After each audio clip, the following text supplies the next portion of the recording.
এটা খামখেয়ালি করলে হইতো না। এটা আপনারা হুজুর মানুষ, আপনারা হুজুর দেশে, এই জন্য আপনারা পারেন। আমরা জেনারেল মানুষ, আমরা সাধারণ মানুষ, এ সমস্ত বললে হাসরের ময়দানে মাফ পাবেন না। সোজা কথা। আপনি সাধারণ মানুষ হয়েছেন কেন? আমি কইছিনি আমি সাধারণ মানুষ হইতেন, তো তাহলে আপনি হয়েছেন কেন? আপনি জেনারেল মানুষ হইলেন কেন? এটাকে আমার দোষ নেই, তাইলে এটা কোনো কথা না।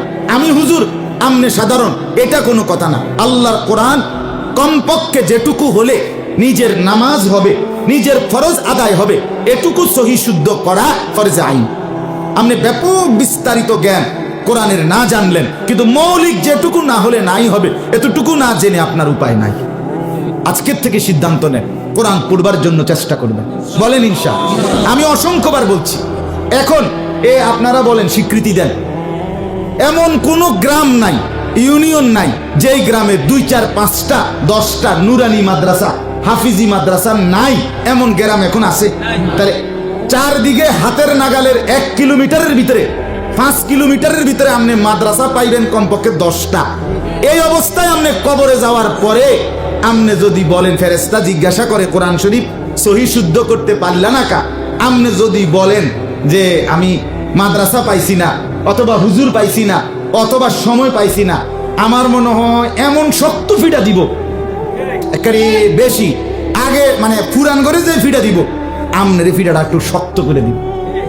পুরান ঘরে বলবে ফেরেশতা তুই একজনে ফিট, আর তারে আমরা 3 জনে ফিটি। তার তে বড় শক্ত ডাকাত, কোনো ছোটখাটো ডাকাত না, কারণ তার চারদিকে কোরআনের জন্য আহ্বান করছে কমপক্ষে 20টা মাদ্রাসা।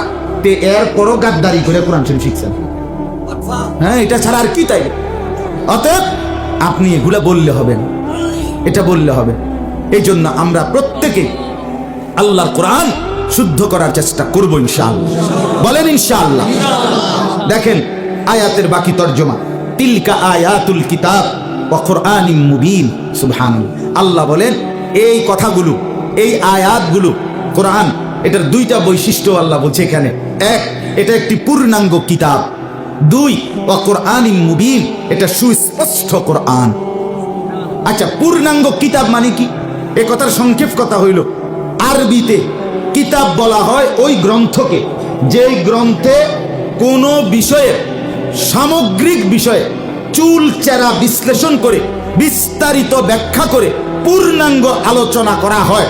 যেই আলোচনা করার পরে, শুনবার পরে, বলার পরে শ্রোতা কিংবা পাঠকের আর কোনো ন্যূনতম প্রশ্ন বাকি থাকে না, ওইটাকে বলা হয় আরবিতে কিতাব। আর এটা শুধু কোরআনের বৈশিষ্ট্য। এটা একমাত্র সেই গ্রন্থ যেই গ্রন্থে আমার জন্মের প্রথম সেকেন্ড থেকে মৃত্যু পর্যন্ত, মৃত্যু থেকে কবর পর্যন্ত, কবর থেকে হাসরের মাঠ, হাসরের মাঠ থেকে মিজানের পাল্লা, মিজানের পাল্লা থেকে ফুলসেরাত, ফুলসেরাত থেকে জান্নাত জাহান্নাম, প্রতি সেকেন্ড আমার নিঃশ্বাসে নিঃশ্বাসে কি দরকার, কি অর্জনীয়, কি বর্জনীয়, কি করণীয়, তার চুলচেরা বিশ্লেষণ, পূর্ণাঙ্গ ব্যাখ্যা, বিস্তারিত আলোচনা এই কোরআনে আছে। সব আছে। মা ফাররাতনা ফিল কিতাবি মিন শাই। আল্লাহ কোরআনে বলেন আমি এই কিতাবে কোনো কিছুর আলোচনা বাদ দেই নাই। সুবহানাল্লাহ। ওয়া নাযালনা আলাইকাল কিতাবা তিবয়ানান লিকুল্লি শাই। নবীকে আল্লাহ বলেন, বন্ধু আমি আপনার উপরে এই কিতাব নাজিল করেছি তিবয়ানান লিকুল্লি শাই, সব কিছুর বিস্তারিত আলোচনা। সুবহানাল্লাহ। জীবনের সব কিছু এখানে আছে, আছে কিনা বলেন? অতএব এটা কিতাব, এটাই পূর্ণাঙ্গ কিতাব। সবগুলো বই একত্র করলে আইনের কথা শেষ হয়েছে এ কথা বলতে পারবে না। বিজ্ঞানের সবগুলো বই একত্র করলে বলতে পারবে না বিজ্ঞানে সম্পর্কিত আর কোনো কথা বাকি নাই। সমাজের কোনো কথা, কোনো বই, বাংলা সব বই একত্র করলে বলতে পারবে না বাংলাদেশের সব কথা এখানে আলোচিত হয়েছে। না না, থেকেই যাবে, বাকি থেকেই যাবে। কিন্তু কোরআন নাজিল করে রব্বুল আলামিন বলছে আর কোনো কথা বাকি নাই, সব বলা হয়েছে, সব বলা হয়েছে। তাহলে আপনি এটার থেকে শিখলেন না কিছু, আপনি কিটা শিখলেন? গোড়ার ডিম। আপনি কি পাইলেন না? কোরআন থেকে বঞ্চিত আপনি কিছুই তো পেলেন না। জ্ঞানের খনি যেটা, জ্ঞানের খনি যেটা, সেটার থেকেই আপনি জ্ঞান নিলেন না। আপনি কি জ্ঞান অর্জন করলেন? কি জ্ঞান অর্জন করলেন? মিশ্র জ্ঞান, যেখানে যৌক্তিক অযৌক্তিক সব ধরনের কথা আছে, যেখানে হাটিমাটিও আছে, যেখানে আমাদের দেশে সেই ছেলে কবে হবে, কথায় না বড় হয়ে কাজে বড় হবে, এটা যেমন সুন্দর কথা, হাট্টিমাটিম ফালতু কথা। কথা বোঝেন না? মানে যৌক্তিক অযৌক্তিক, দরকারি বেদরকারি। হ্যাঁ, রোদ হচ্ছে, বৃষ্টি হচ্ছে, ক্যাকশিয়ালের বিয়ে হচ্ছে। দেখি যা, তুমি আসিলা এই অলিমার মধ্যে বিয়ের অনুষ্ঠানে কয় কেজি মোট জিলাপি কিনছে কম? ক্যাকশিয়ালের বিয়ে হচ্ছে, হেবড়া বুঝতো কেমন? এটা একটা কথা কইলে না, একটা কথা বললে না, আগ ডুম বাগ ডুম গোড়া ডুম। তো সেটা কি? আগ ডুম ডুম কি, তা বাগ ডুম কি নাই?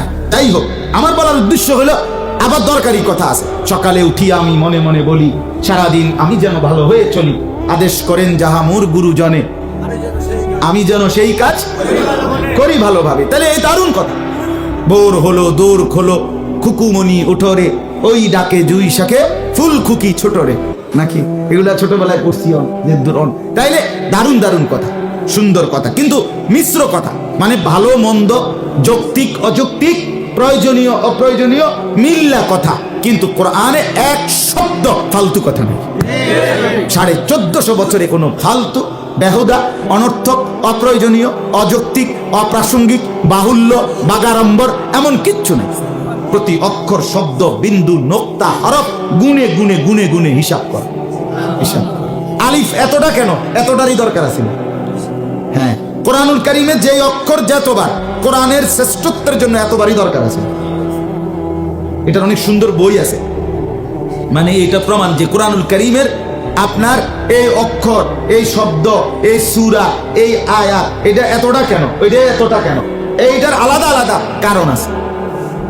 তাইলে আল্লাহ তাআলা আমাদেরকে কোরআনুল কারীম পড়ার তৌফিক দান করেন। চলেন এবার বাকি আয়াতটার অর্থ শুনেন। রুবামা ইয়াওয়াদ্দুল্লাযীনা কাফারু লাউ কানু মুসলিমিন। আহা, আমার বাপ, এই কথা এবার শুনেন, আমার জন্য, আপনার জন্য, প্রত্যেকের জন্য।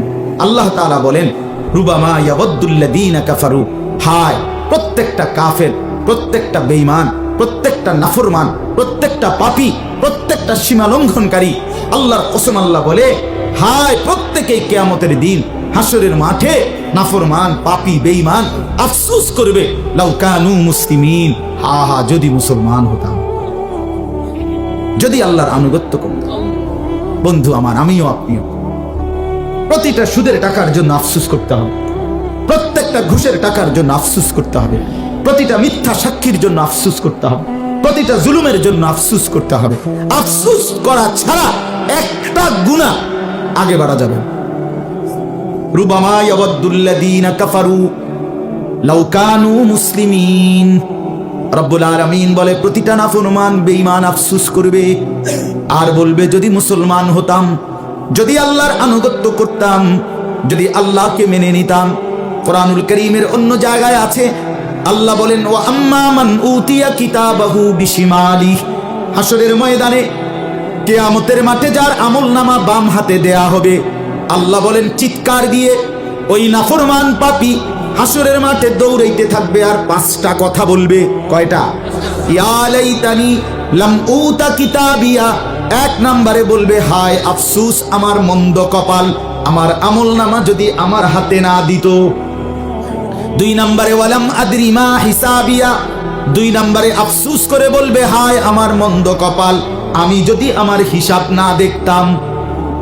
3 নম্বরে বলবে, ইয়া লাইতাহা কানাতিল কাদিয়া। হায় আফসোস, মৃত্যু যদি আমাকে শেষ করে দিত, আমি যদি আর কোনোদিন জীবিত না হতাম। 4 নম্বরে বলবে, মা আগনা আন্নি মালিয়া। আফসোস আমার মন্দ কপাল, আমার সারা জিন্দেগীর মাল আমার কোনো উপকারে আসলো না। 5 নম্বরে বলবে, হালাকা আন্নি সুলতানিয়া। আমার বাদশাহী, আমার কর্তৃত্ব, আমার নেতৃত্ব, আমার খবরদারি, আমার অহংকার, আমার ক্ষমতার বাড়াবাড়ি কোনো কিছুই আজ রইল না, সব শেষ হয়ে গেল। কোথায় মেম্বার কো, চেয়ারম্যান কো, এমপি কই? কই কেউ থাকবে না, কেউ না। হাদিসে কথা স্পষ্ট আছে,